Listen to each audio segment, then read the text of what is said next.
Assalamualaikum warahmatullahi wabarakatuh. Alhamdulillahirabbil alamin wassalatu wassalamu ala asyrafil anbiya'i wal mursalin sayyidina maulana Muhammadin wa ala alihi wa sahbihi ajma'in. Subhanaka la ilma lana illa ma 'allamtana innaka antal alimul hakim. Allahumma salli wa sallim wa barik ala Muhammad wa ala ali Muhammad kama sallaita wa sallamta wa barakta ala Ibrahim wa ala ali Ibrahim fil alamin innaka Hamidum Majid. Amma ba'd. Al-Wasalan, Farid Misbah, Rahmat Umar, Barakallahu fikum. Semua yang hadir pada malam yang mulia ni, kita akan melihat pada malam ni ayat 6 dan 7, Lutur Cawit. Jadi harap tuan-tuan tolong share video ni kepada teman-teman yang lain. Jadi kita akan menyentuh 2 ayat saja pada malam ni, InsyaAllah kurang dari setengah jam. Saya akan bersama dengan tuan-tuan untuk mengupas, mentafsirkan, membincangkan ayat 6, 7 surah Al-Fathu. Jadi bukalah sama Tafsir Ibn Katsir jilid yang ke-9, muka surat 48 tuan-tuan. Muka surat ke-48 Baik. Barakallahu fikum Nila Umar. A'udzubillahi minasyaitonir rajim. Wa yu'adzibal munafiqina wal munafiqati wal musyrikina wal musyrikat wal musyrikina wal musyrikati wal musyrikina wal musyrikati dhannina billahi dhanna saw عليهم دائرة السوء وغضب الله عليهم ولعنهم وأعد لهم جهنم وساءت مصيرا ولله جنود السماوات والأرض وكان الله عزيزا حكيما صدق الله العظيم.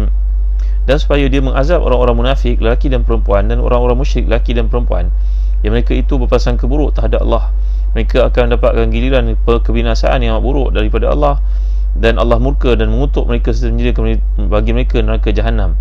Dan neraka jahanam itulah sejahat-jahat tempat kembali, dan kepunyaan Allah lah tentera langit dan bumi, dan Allah Maha Perkasa lagi Maha Bijaksana. Semalam kita telah bincangkan perkataan sakinah. Sakinah ni merujuk pada ketenangan, kebahagiaan, kelapangan hati untuk orang beriman. Dan saya telah huraikan kepada tuan-tuan bagaimana ayat-ayat sakinah yang dijadikan ruqyah, dijadikan jampi bagi mereka yang mengalami keresahan, iaitu 6 ayat daripada Al-Quran. Terima kasih Sa'diyah Basar, terima kasih Hajah Hamidah. Ingat lagi tak 6 ayat yang telah kita bincangkan semalam?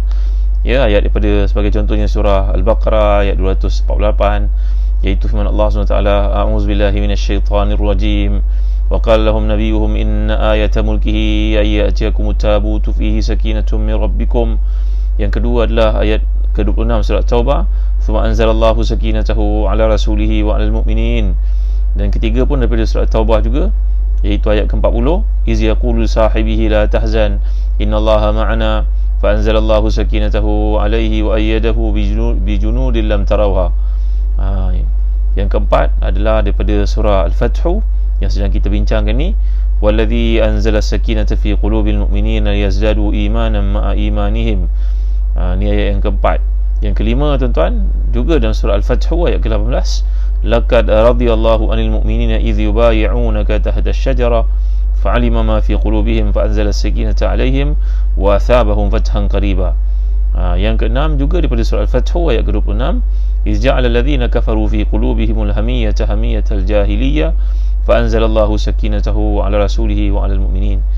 6 ayat ni apabila kita berada dalam keresahan tuan-tuan, bacalah dengan penuh keyakinan, pengharapan kepada Allah SWT bahawa Quran merupakan syifa dan juga rahmah, maka akan terubatlah perasaan dalam hati, keresahan, kebimbangan, ketakutan itu tuan-tuan dimuliakan Allah sekalian.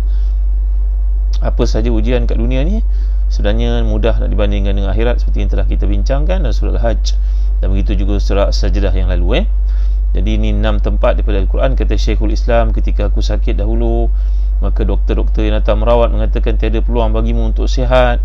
Maka aku menjadi sangat resah, aku mohon kepada Allah keampunan, aku berdoa dengan doa-doa Rasulullah, dan aku mengamalkan 6 ayat daripada Al-Quran ini yang merujuk kepada perkataan sakinah, iaitu ketenangan. Lalu Allah telah mencampakkan kepada hatiku perasaan tenang, hilang daripada stres, dan penyakit aku pun menjadi pulih dengan izin Allah, dan seolah-olah aku tak pernah kena penyakit tersebut bila doktor memeriksa aku selepas itu. Jadi inilah kelebihan ayat-ayat yang kita panggil sebagai ayat sakinah, 6 tempat daripada Al-Quran. Tak ada salahnya tuan-tuan kalau kita catatkan, kita letakkan dalam handbag kita, kita letakkan dalam briefcase kita, kita letakkan dalam kereta kita. Mudah-mudahan Allah SWT berikan kepada kita ketenangan, kebahagiaan mengambil sempena daripada ayat-ayat yang menyebut perkataan sakinah, ketenangan daripada Allah Ta'ala. Jamalia Nazri, barakallahu fikum, Aziz, ahlan wa sahlan, semua yang hadir pada malam ni, harap share dengan teman-teman kita. Jadi kalau kita perhatikan, dua kali Allah sebut perkataan junud. Junud ni apa maksud tuan-tuan? Junud di perkataan jundi ataupun jund. Jundun ini kalau kita belajar bahasa Arab, kita lihat dalam kamus bahasa Arab sebagai contohnya, Al-Mufradat oleh Al-Imam Al-Asfahani mengatakan bahawa perkataan jund iaitu sekelompok orang yang memiliki sifat tegas dan dihimpun oleh tujuan yang sama. Kan itu dalam hadis yang sahih Nabi telah menyatakan al-arwahu junudun mujannadah ma ta'arafa minha talaf wa ma tanakara minha khatalaf. Roh-roh kita ni adalah seumpama tentera yang sedang bersusun kemas berapi dalam satu barisan. Apabila dia merasa rapat dan mudah untuk mendekati satu sama lain, maka dia akan jadi rapat. Tetapi kalau dia tidak boleh merasa ngam satu sama lain, maka dia akan rasa nak lari dan menyelamatkan diri. Inilah dia bila kita punya direction sama tuan-tuan. Kita jumpa orang kadang-kadang kat Mekah sekali je waktu Arafah tu, tapi jadi akrab sampai ke sudah, mungkin jadi besan agaknya. Tapi kadang-kadang ada kalangan adik-beradik, hati kita tak disatukan dengan tujuan yang sama. Yang tu sibuk dengan bab dunia, orang yang sibuk dengan bab akhirat ni agak kekok nak duduk dengan orang cerita dunia tak sudah-sudah tuan-tuan. Maka hati kita berlarian satu sama lain, tak boleh ngam. Maka itu dimaksudkan Nabi SAW bahawa roh kita ni seumpama tentera yang bersusun. Kalau dia ngam, dia boleh pergi sama sendiri. Tapi kalau dia tidak ngam, dia tidak boleh bersatu, maka dia akan lari walaupun cuba untuk dirapatkan. Jadi kalau kita belajar perkataan jund, ini jamaknya junud. Isim jamak jinsi dia adalah jundi. Dia merujuk kepada satu kumpulan manusia yang memiliki satu tujuan yang sama, berbaris dalam satu barisan. Jadi dalam ayat yang lalu kita telah bincangkan as-sakinah. Ni Allah menurunkan sakinah dalam hati orang-orang beriman. Ya, apa ayat yang lalu? Waladzi anzala sakinata fi qulubil mu'minina liyazdadu imanan ma'a imanihim walillahi junudus samawati wal ard. Kena ingat tuan-tuan, kata Dr. Ratib Nabulsi, tentera yang Allah miliki ni bukan sahaja berupa malaikat, malahan angin kencang yang telah pun berfungsi untuk menakut-nakutkan kaum tentera Ahzab ketika mengepung Madinah, yang Nabi menggali parit bersama para sahabat pada waktu itu. Begitu juga tuan-tuan, ini boleh kata sekalian, ketika tentera disebut oleh Syekh dalam kitab bertajuk Fathur Rahman, Dr. Abdullah Azam menulis Fathur Rahman fi Jihadil Afghan, menceritakan tentang bagaimana tentera beruang merah tewas di tangan tentera Afghanistan ketika mereka menaiki pesawat canggih MiG dan sebagainya untuk menyerang negara Afghanistan yang miskin itu tuan-tuan. Mereka burung datang menutup pandangan pilot yang terbang itu, sehingga menyebabkan kapal terbang mereka tak dapat berfungsi dengan baik. Sebagai contohnya, burung menjadi tentera bagi Allah Subhanahu Wa Taala. Dan tentera Allah juga merupakan air yang pernah menenggelam Fir'aun laknatullah. Dan nyamuk pun jadi tentera Allah, iaitu ketika disebut dalam kitab-kitab tafsir bagaimana nyamuk masuk ke dalam telinga Namrud, yang merupakan seorang makhluk yang sangat biadab kepada Allah dan juga kepada Nabi Ibrahim AS. Iaitu nyamuk ini menggigit gegendang telinga Namrud sehingga dia mengalami penyakit yang teruk sangat tuan-tuan, dan tak ada cara untuk merawat kesakitan di kepalanya itu melainkan diketuk kepalanya yang terumpah. Disebut dalam kitab-kitab tafsir. Jadi kembali kita kepada tentera Allah ni, bila Allah memberikan ketenangan dalam hati orang beriman, dia tidak gentar walaupun sedikit. Walaupun dia berdepan dengan musuh yang macam mana kuat sekalipun, tapi hatinya sudah diberi sakinah oleh Allah. Dan perkaitannya pula dengan perkataan junud yang sedang kita pelajari. Terima kasih puan kami saya cemasnya Yang Mulia Raja Roslin, tolong share dengan teman-teman kita lain. Hanisa Nazar, barakallahu fikum. Jadi ayat yang lalu membuat perkaitan di antara perkataan sakinah dengan junud. Jadi tentera Allah ni ada macam-macam bentuk pattern, kata Imam Syekh Dr. Ratib Nabulsi yang tafsirnya. Air, matahari, bahkan kuman, bahkan apa sahaja, virus, ini semua tentera Allah Subhanahu Wa Taala. Datang virus ini, maka negara yang besar seperti Amerika pun tak boleh nak lawan tuan-tuan dimulakan Allah sekalian. Allahu Akbar, Masya Allah, Tabaraka wa Ta'ala. Jadi orang beriman berpedomankan kepada ayat ini, menjadi yakin bahawa segala kerjanya menjadi mudah, dibuatlah yang terbaik kerana Allah bersama dengannya. Dan saya telah huraikan kuliah lalu, ma'iyatullah, iaitu kebersamaan Allah bersama dengan orang-orang beriman ini. Jadi ayat kelima yang telah kita bincangkan semalam menyebut secara tegas kaum mukminin lelaki dan perempuan untuk menegaskan bahawa sakinah ni bukan terbatas kepada kaum lelaki saja. Kan ayat yang kelima semalam kita bincangkan, liyudkhilal mu'minina wal mu'minat jannatin tajri min tahtiha al-anharu khalidina fiha wa yukaffiru anhum sayyi'atihim wa kana zalika 'indallahi fawzan 'azima. Bagi melegakan perasaan orang-orang beriman lelaki dan perempuan bahawa tiada yang terkecuali langsung. Jangan kita menyangkakan bahawa sahabat-sahabat pergi perang, isteri mereka duduk di rumah, duduk diam-diam. Tak, ada kalangan kaum wanita pun terlibat dalam peperangan, tuan-tuan. Untuk pengetahuan tuan-tuan, idea membuat mustashfa, tempat merawat orang ni bermula pada zaman Nabi lagi, tuan-tuan dimuliakan Allah sekalian. Iaitu Rufaidah, merupakan seorang wanita di kalangan sahabiah yang telah pun ditugaskan Nabi SAW untuk merawat. Contohnya Sa'ad bin Mu'az yang mengalami cedera parah ketika berdepan dengan tentera dalam medan Ahzab, dan Nabi SAW telah memperuntukkan satu sudut dalam Masjid Nabawi agar mudah untuk Nabi menziarahi Sa'ad bin Mu'az yang parah pada masa itu. Dan antara yang terlibat merawat sahabat Nabi yang mulia ni, ketua jerawat Rufaidah namanya, tuan-tuan, seperti disebut oleh Al-Imam Abdul Hayy Al-Kattani dalam buku beliau tajuk At-Taratib Al-Idariyah, menceritakan tentang kepimpinan Nabi SAW yang membahaskan dalamnya bahawa sahabat-sahabat Nabi, keliling Nabi ni merupakan teknokrat yang hebat seperti Sa'ad bin Mu'az dan sebagainya.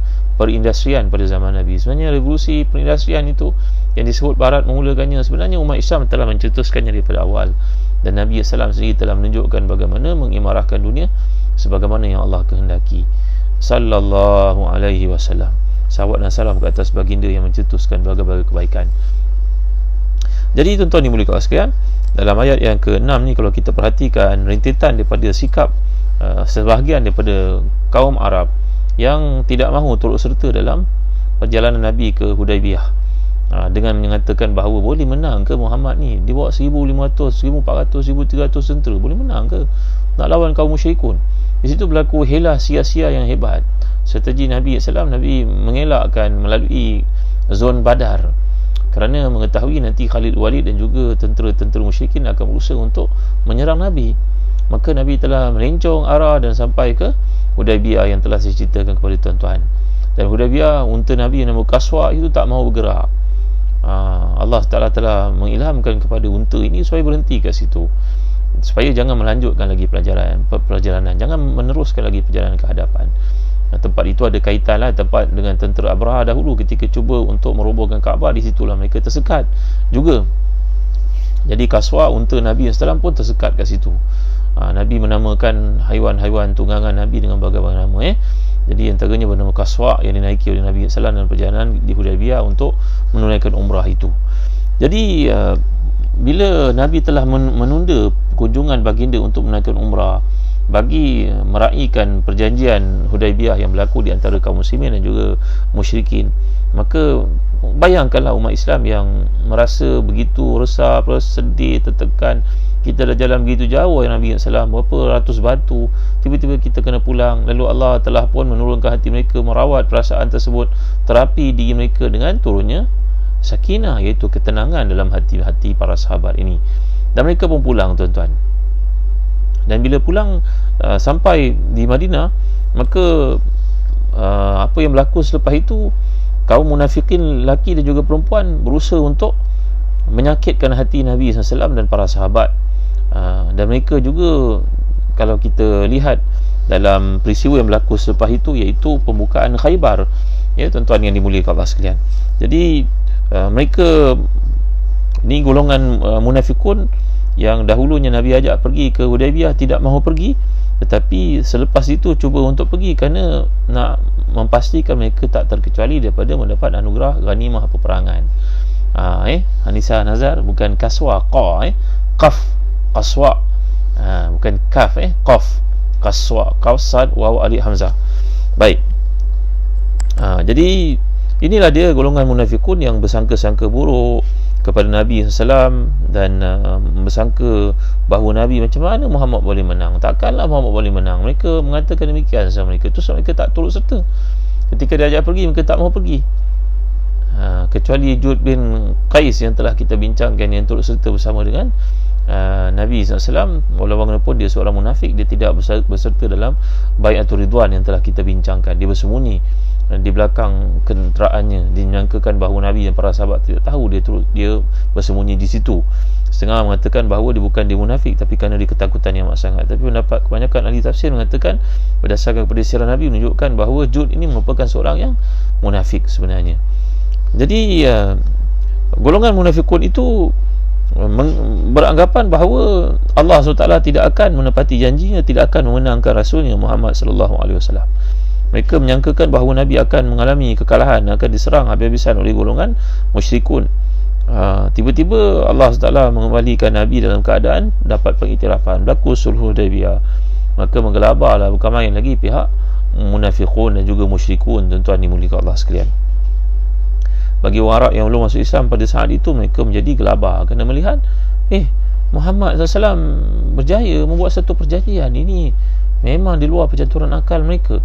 Mereka menyangkakan Nabi tentu akan dihentam habis-habisan, tapi mereka melihat Nabi pulang SAW dalam keadaan membawa berita kemenangan untuk Islam, iaitu tidak akan ada perangan selama 10 tahun. Jadi tuan-tuan dimuliakan Allah sekalian, mereka cuba untuk menghina dan juga menutup kebaikan Islam dan cuba untuk bersekongkol dengan golongan musuh Islam, tapi yang berlaku adalah sebaliknya. Jadi berita yang sampai itu merupakan satu azab buat kaum munafikun dan juga musyrikun yang buruk sangka terhadap Allah SWT. Itu sebab kita ni tuan-tuan dalam hidup janganlah bersangka buruk terhadap apa sahaja ketetapan Allah SWT. Ajar diri kita untuk rida. Itu sebab antara doa Nabi SAW yang pernah saya ajarkan kepada tuan-tuan, saya ijazahkan kepada tuan-tuan sepanjang musim PKP ni, InsyaAllah tak lama lagi mudah-mudahan dapat keluar buku yang kita tunggu-tunggu, itu doa-doa yang kita pelajari dalam kuliah tafsir ni. Jadi antara doa Nabi, Allahumma inni as'aluka nafsan bika mutmainnah tu'minu biliqa'ik wa tarda biqada'ik wa taqna'u bi'ata'ik. Allahumma inni as'aluka nafsan bika mutmainnatan tu'minu biliqa'ik wa tarda biqada'ik wa taqna'u bi'ata'ik. Ya Allah, aku mohon kepadamu jiwa yang tenang. Aku mohon kepadamu jiwa yang tenang. Allahumma inni as'aluka nafsan bika mutmainnatan tu'minu biliqa'ik, beriman dengan pertemuan denganmu. Tu'minu biliqa'ik wa tardha biqada'ik, ridha dengan segala ketetapanmu. Wa taqna'u bi'ata'ik, dan bersifat qanaah, ridha, cukup dengan apa yang kau berikan. Ada orang pendapatan sebulannya sekian banyak, ada orang sekian banyak. Kita pandai-pandai adjust pendapatan kita tuan-tuan. Apa yang kita dapat tu kita cuba belanja dengan cara yang terbaik. Buat satu costing dalam kehidupan kita, macam mana expenses kita. Jadi itu maknanya kita bersyukur atas pemberian Allah SWT. Tentulah tidak patut kalau kita hidup dengan keadaan kita ni B40, kita cuba melihat orang yang melangit-langit pendapatannya, maka hidup kita akan tertekan, hidup kita akan sukar, akan susah, tuan-tuan dimuliakan sekalian. Jadi padu kepada hadis ini, Nabi SAW menganjurkan kepada kita supaya baik sangka dengan Allah, redha dengan apa yang Allah tetapkan. Walaupun apa yang kita dapat setakat itu, redhalah, ajarlah anak-anak untuk bersabar. Tuan-tuan, sebentar lupa saya nak camping tuan-tuan, nak promosi tuan-tuan atas permintaan daripada penaja kita Zahzan Travel. Tolong dapatkan Habatus Sauda daripada Zahzan Travel sebagai satu ikhtiar dalam musim Covid ni tuan-tuan, untuk merawat ataupun menyelamatkan kita daripada penyakit wabak yang sedang berlaku sekarang. Mari kita gunakan Habatus Sauda. Alhamdulillah ramai yang telah menggunakannya dan melihat keberkesanannya. Yang dia sudut merawat sedung contohnya, menyelamatkan mereka daripada penyakit-penyakit bahaya, insya-Allah. Yang memberikan susu lebih kepada seorang ibu untuk menyusukan anak, mudahkan, melawaskan sistem penghadaman kita. Banyak bukti yang telah pun. Terima kasih Jamil Al-Mazaini. Inilah Habatus Sauda. Yang belum pernah mencuba, mainlah mencuba tuan-tuan. Dapatkan dari Zahzan Travel. Gunakan untuk 3 bulan. Mudah-mudahan kita akan dapat kesannya. Bismillahirrahmanirrahim.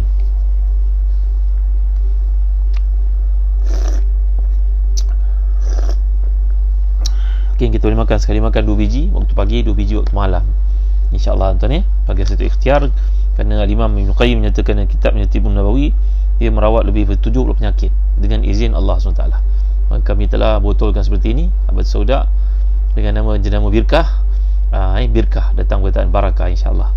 Dan kami di Zahzan Travel juga ada memasarkan kurma ajwa dari Madinah, ajwa aliyah, yang dipetik daripada kebun-kebun di Madinah, ada sijil lahirnya dari Madinah.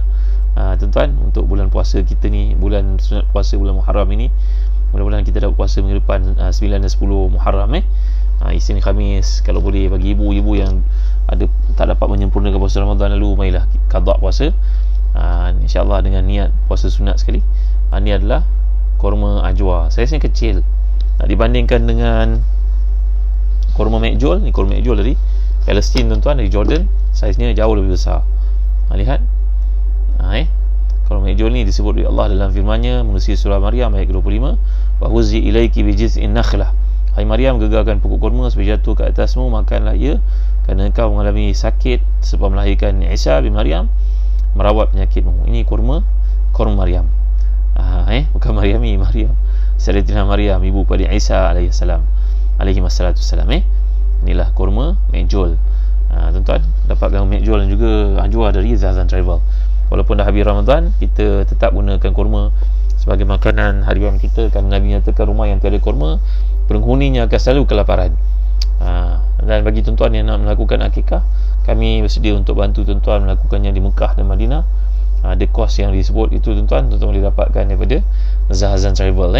Ada kita pada waktu ni sukar untuk mengadakan program akikah, menghimpunkan keluarga, susah, kita pun tak tahu bila boleh berlaku. Marilah kita lakukannya di Mekah, di Madinah. Baik. Jadi bila kita melihat ayat Allah SWT kat sini, dahulukan penyebutan kaum munafiqun atas kaum musyrikun kerana bahaya kaum munafik lebih besar daripada kaum musyrik. Munafikun ditakdimkan daripada musyrikun, kata Imam Suyuti dalam kitabnya Mu'tarakul Akran, bagi menunjukkan kepada bahayanya munafikun lebih daripada musyrikun.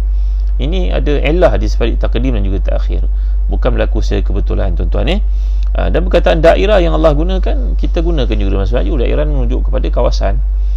Jadi daerah ni dalam bahasa Arab berarti daerah, ya dulu daerah berarti lingkaran ataupun giliran. Syekh Qutb mengatakan bahawa kaum munafikun dan kaum musyrikun semuanya berada dalam satu daerah sebenarnya, dalam satu cara percaturan, cara pemikiran sama. Cuma munafikun ini bertopengkan Islam, tapi hatinya sangat subur dengan kebencian, kekufuran terhadap Islam sebenarnya. Kemudian perkataan as-sau juga ada yang baca di sini dengan kiraan yang baca sebagai su, dilawan kepada farah, iaitu gembira. Dengan kata lain, di satu yang tidak menyenangkan.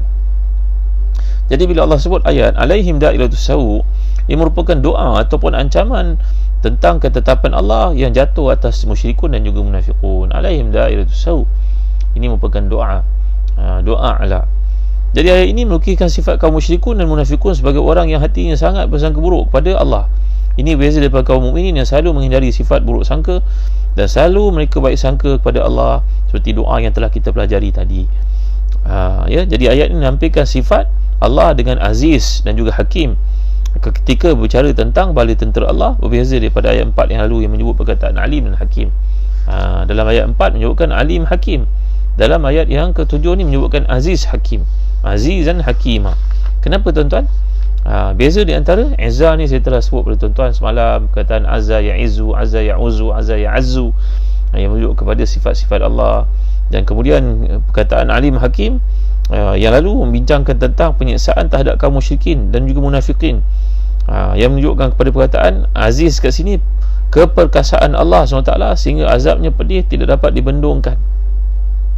Sedangkan dalam ayat 4 yang lalu berbicara tentang kemenangan kaum beriman yang juga bersumber daripada Allah SWT, dan Allah Maha mengetahui dengan percaturan ketetapannya kaum ini akan menang dan amat bijaksana untuk beri kemenangan kepada kaum beriman. Itu sebab Allah guna perkataan Aliman Hakimah pada ayat keempat. Sekarang Allah gunakan Aziz dan Hakimah bagi merujuk kepada kondisi ayat ke-7 ini berkaitan dengan kemenangan, kekuatan, maka lebih sesuai disebut perkataan Izzah dan juga Hikmah. Berbeza daripada yang lalu ilmun dan juga hikmah. Jadi di sini Izzah dan juga Hikmah bagi menunjukkan kepada kekuasaan Allah, keperkasaannya. Jadi selanjutnya, baik kemenangan ataupun penyiksaan, keduanya terlaksana terhadap kelompok yang memang wajar menerima. Kerana itu Allah menyebut di sini perkataan Hakim, bijaksana, dia menetapkan satu pada tempat yang sesuai.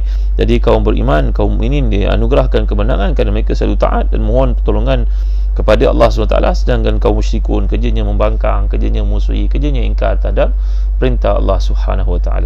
Jadi keserasian yang dapat kita lihat pada penggal, pada frasa ayat, sama ada Aziz Hakim dan juga Alim Hakim, kerana situasi yang berbeza. Di sana menceritakan kemenangan yang Allah tahu, di sini menceritakan keperkasaan Allah terhadap golongan yang merasakan diri mereka benar-benar hebat. Saya pernah sebut di awal-awal soal Fathu dahulu bahawa sebenarnya kaum munafiqun ini enggan untuk turut serta bersama dengan Nabi dalam perjalanan ke Hudaybiyah. Mereka menjangkakan bahawa Nabi akan dibantai oleh kaum musyrikun, dan sebab itu mereka tidak mahu pergi. Tiba-tiba bila Nabi pulang dengan bawa berita kemenangan dan termeterainya perjanjian, mereka rasa bungkam dan malu dan kecewa. Apa yang mereka harapkan tidak menjadi.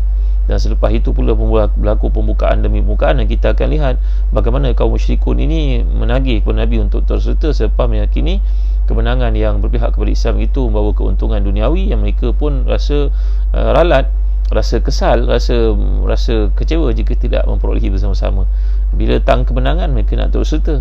Bila datang kesusahan, mereka nak melarikan diri. Maka itulah sifat munafiqun dan juga musyrikun, tuan-tuan dimuliakan Allah sekalian. Dan saya akan sebut dalam kuliah akan datang bagaimana cerita tentang bai'ah. Bai'ah yang kita biasa gunakan dalam ayat pada ini. Bai'ah sebagai contohnya kepada ketua, bai'ah dalam konteks kesultanan, bai'ah dalam konteks kerajaan. Apakah maksud bai'ah? Ada kalangan sahabat Nabi yang ketika bai'ah dengan Nabi dahulu bilangan mereka tak ramai, mereka bai'ah dengan bersalam, berjabat tangan. Tapi kemudian bila zaman kerajaan Islam berikutnya, kata Syekh Abdul Hayy Al-Qahtani dalam buku beliau Taratib Al-Idariyah itu, mungkin sultan mula tak larat nak pegang ramai sangat orang nak bersalam dengannya, maka ada yang cium bahagian bawah jubahnya pun ada. Dan saya cerita pada tuan-tuan, ada sahabat Nabi yang bersalam dengan Nabi SAW dalam peristiwa bai'ah. Lepas tu tangan itu tidak pernah menyentuh kemaluannya, kerana menganggap tangan itu penuh keberkatan, pernah sentuh Nabi SAW, maka tangan tak pernah menyentuh perkara yang kotor sampai ke akhir hayatnya. Besok saya akan cerita tuan-tuan dalam bab bai'ah ini. Jadi tuan-tuan tunggu dan kuliah esok bagi suspense sikit. Terima kasih tuan-tuan, setakat ini saja dulu untuk kuliah kita pada malam ni. Segala baik semuanya daripada Allah. Kelemahan manusia, jangan lupa dapatkan Habatus Sauda Birkah daripada Zahran Travel, dan juga kurma-kurma yang menarik ini, kurma ajwa, kurma hijau.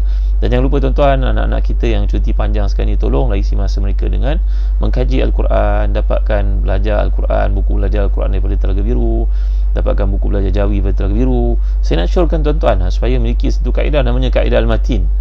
Kaedah Al-Matin ni boleh membolehkan kita menguasai membaca Al-Quran dengan cepat. Kurang daripada 3 jam boleh memahami Al-Quran, boleh baca dengan baik tuan-tuan. Dan bagi mereka yang nak belajar Jawi, ada satu kaedah belajar Jawi dengan nombor. Tak sampai 1 jam belajar dengan betul, anak orang asli, anak orang bukan Islam pun dapat menguasai tulisan Jawi dengan cemerlang sekali. Belajar Jawi dengan nombor ni kaedah mendapat anugerah inovatif negara. Karya sahabat saya Al-Ustaz Wan Azhar Hafizahullah menangi banyak anugerah peringkat kebangsaan, peringkat negara. Ustaz Wan Azhar, kaedah yang kreatif dan inovatif ini, belajar Jawi dengan nombor, dan juga belajar Al-Quran dengan kaedah Al-Matin. Dapatkan kedua kaedah ni untuk kita isi masa anak-anak kita agar baca Quran dengan cemerlang, lancar, menguasai Jawi dengan baik. Saya boleh tunjuk pada tuan-tuan video-video yang bagaimana anak orang asli yang tak gerti, tak pernah jumpa tulisan Jawi, belajar 1 jam boleh baca dan tulis dengan baik. Anak orang Cina, anak orang India pun belajar Jawi dengan nombor. Dapatkan tuan-tuan ni daripada website www.telagabiru.com.my. Tengok BDN, belajar Jawi dengan nombor. Ada video-videonya sekali. Belajar Jawi dengan nombor, kaedah nombor. Baik tuan, terima kasih. Dan kami juga menerbitkan buku Kem Bersari Salat untuk mengasah bagaimana anak-anak kita dapat salat dengan baik, menunjuk, membimbing dengan panduan, dengan koreksi, dengan muhasabah, dengan checklist. Dapatkan buku Kem Bersari Salat KBS dari Telaga Biru. Semudah tuan-tuan pergi ke www.telagabiru.com.my. Baik tuan-tuan, sekian setakat ini saja dulu untuk renungan pada malam ni. Terima kasih. Wassalamualaikum warahmatullahi wabarakatuh. Alhamdulillah rabbil alamin, wassalatu wassalamu ala asyrafil anbiya'i wal mursalin sayyidina maulana Muhammadin wa ala alihi wa sahbihi ajma'in. Allahumma ighfir lana dhunubana wa liwalidina warhamhum kama rabbana shighara wa li jami'i masyayikhina wa li jami'i ashabina huquq alaina minal muslimina wal muslimat al mu'minina wal mu'minat bi rahmatika ya arhamar rahimin. Allahumma inna na'udzubika min jahdil bala wa darki syaqa wa su'il qada wa syamatatil a'da. Allahumma inna nas'aluka nafsan bika mutma'innatan tu'minu bi liqa'ik wa tarda bi qada'ik wa taqna'u bi 'ata'ik. ربنا آتنا في الدنيا حسنة وفي الآخرة حسنة وقنا عذاب النار. اللهم إنا نعوذ بك من البرص والجنون والجذام ومن سيء الأسقام. ربنا آتنا في الدنيا حسنة وفي الآخرة حسنة وقنا عذاب النار. وصلى الله على سيدنا محمد وعلى آله وصحبه وسلم. الحمد لله رب العالمين. Sama-sama kita menangguhkan kuliah dengan baca suratul Asr dan tasbih kafarah. Bismillahirrahmanirrahim. Wal 'asr innal insana lafi khusr illa alladhina amanu wa 'amilus salihati wa tawassaw bil haqq wa tawassaw bis sabr. Subhanakallahumma wa bihamdika asyhadu an la ilaha illa anta astaghfiruka wa atubu ilaik. Astagfirullah linakum wa amanatakum wa khawatimalikum. Saya tinggalkan tuan-tuan bahawa jagaan, kasih sayang, perhatian Allah kerana dia sebaik-baik penjaga. Tuan-tuan yang belum masuk Telegram sahabat Ustaz Zahzan, tolong masuk sekarang. Doa-doa ada kita pamerkan kat situ, nota-nota dan sebagainya.